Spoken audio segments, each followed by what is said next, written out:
for me, Paul and Georgean exemplify what the word hero means, because they have come up from basically nothing to do this. They borrowed $75 from friends to, put down on their first lot in this area. And they created from almost nothing, one of the most remarkable little businesses in the Austin area. And of course, they have become among the foremost experts of chimney swifts in the world from really fairly modest beginnings. And very, very few people, certainly not me, can say that. First of all, Kaietura Canyon is one of a kind. You're not going to find another place like this anywhere in the country where you've got so many structures dedicated to one species, especially to the chimney swift. So it's very unique. It's neat that it's here in Texas, and it's great for the community here in Austin to have a place like this that is so unique, globally unique. There's not any place else like this in the country or even on the planet. It's a gorgeous place, and the thing that impresses you right away is the Kyle's passion for it and their love for it and how they've nurtured it. And it's more than just a natural setting. They have made it the best habitat in the hill country. It is at its ultimate best. And so it turns it into a jewel, and I call it the jewel of the hill country. It's an outdoor classroom. It will provide children well into the future with a window into the heritage that belongs to people that live here. And I think it's an example of Texas and the Texas Hill Country that is disappearing from any urban area.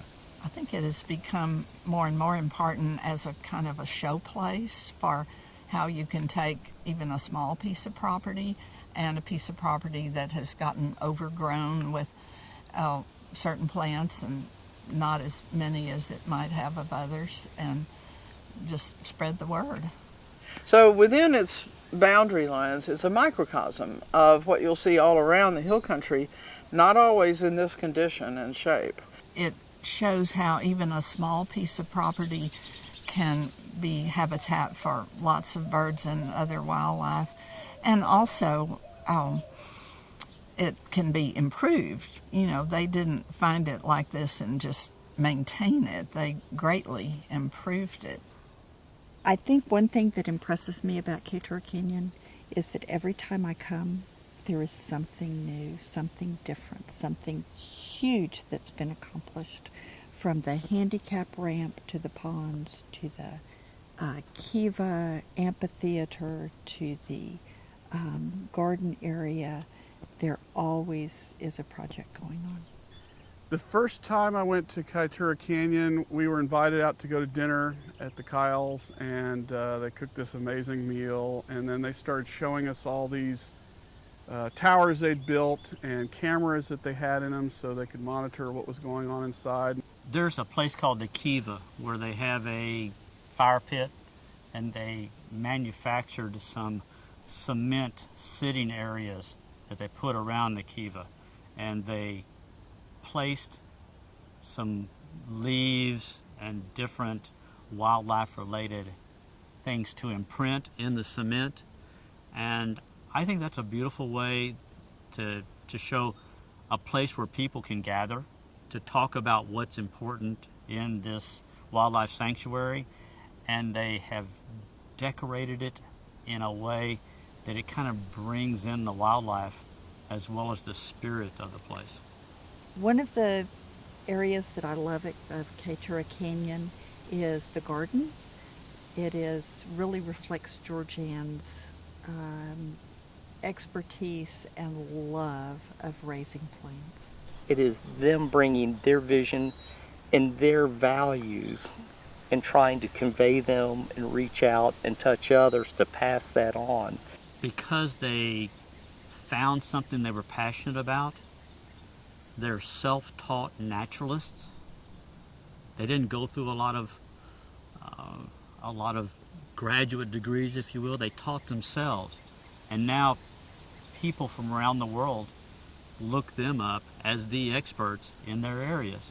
And the work they do is reaching out still every single day to adults and children alike, people that live right here, but they have no idea what is right here so special. They might be willing to travel 1,000 miles to go to a national park when they don't have to go but 5 and see, hey, we live in a really unique, special place. And so to me, that's what Kaietura Canyon's all about, the Kyles, and bringing that vision and trying to touch the future. It's just a special place where you can renew your spirit, you can renew your knowledge, and you can be inspired. They have preserved this area so it's like it was hundreds of years ago, and hopefully it'll remain that way. But it's due to the fact that Paul and George care and love Texas and this property so much that it's still here. And I think it's wonderful that they've done that. Well, the Kyles are doing this out of the goodness of their heart. You know, some of us get a paycheck, like myself included. They're doing this because they love it. And now look at the Kyles, and they are so rich in a different way, which is rich in their values and what they want to do. And they bring that richness of their values and share it with so many others, and literally have given as a gift everything they have, and they keep on giving. And it's a gift that will live far beyond their days here and all of us. Oftentimes we think of the conservation movement as being something that requires, large grassroots movements or major commitments of public dollars or huge political support. But here you have a couple of people that have demonstrated just by their own resources, their own talents, and their own passion that they've made a very, very significant difference, not only in the survival of this unique species, but in the community at large.